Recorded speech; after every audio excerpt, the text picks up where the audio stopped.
सद्गुरु पाखक आसवा और मोर जे मार्गदर्शक पाखक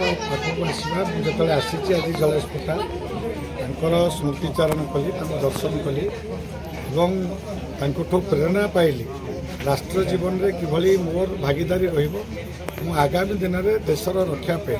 समाजर रक्षापी किभली भाव में मोर समय एवं तन मन धन देकर ये कार्य को करी से बारंबार गुरुजी प्रेरणा दूसरे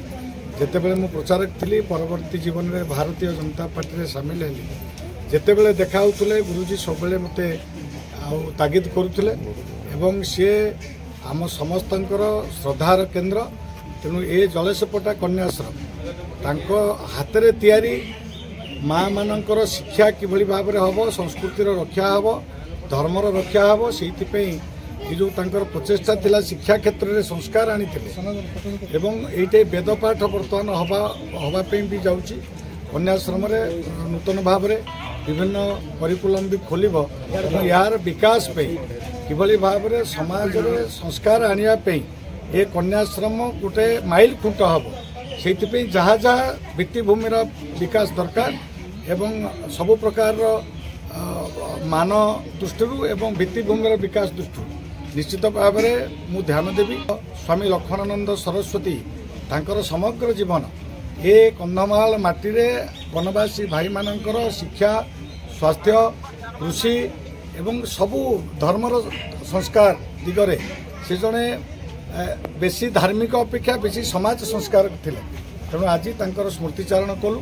और मोर बंधु मान सहित भारतीय जनता पार्टी कार्यकर्ता जो मैंने अच्छा से सहित आसिक प्रेरणा नेलु आगामी दिन में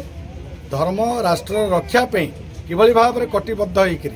कार्य करूँ से आम मानू आज संकल्प मिलला प्रेरणा मिलला आपण मानू आपण मानकर चैनल माध्यम मु समग्र समाज को ये वार्ता दबाकू चाहूँगी जे आमे समस्ते समाज रहिले राष्ट्र रहिले धर्म रहिले आमे रहिबा धर्म समस्त सबु वर्गर विकास वनवासी भाई मानकर हरिजन आदिवासी सबु भाई मानकर विकास निश्चित भाव समाजर सर्वांगीन विकास जहाँ जहाँ आम द्वारा संभव हम ताकू निश्चित भाव में सांविधानिक दृष्टि आमर कर्तव्य आम संपादन करूँ एवं समस्ते मोर जो मैंने भाई मैंने उपस्थित अच्छे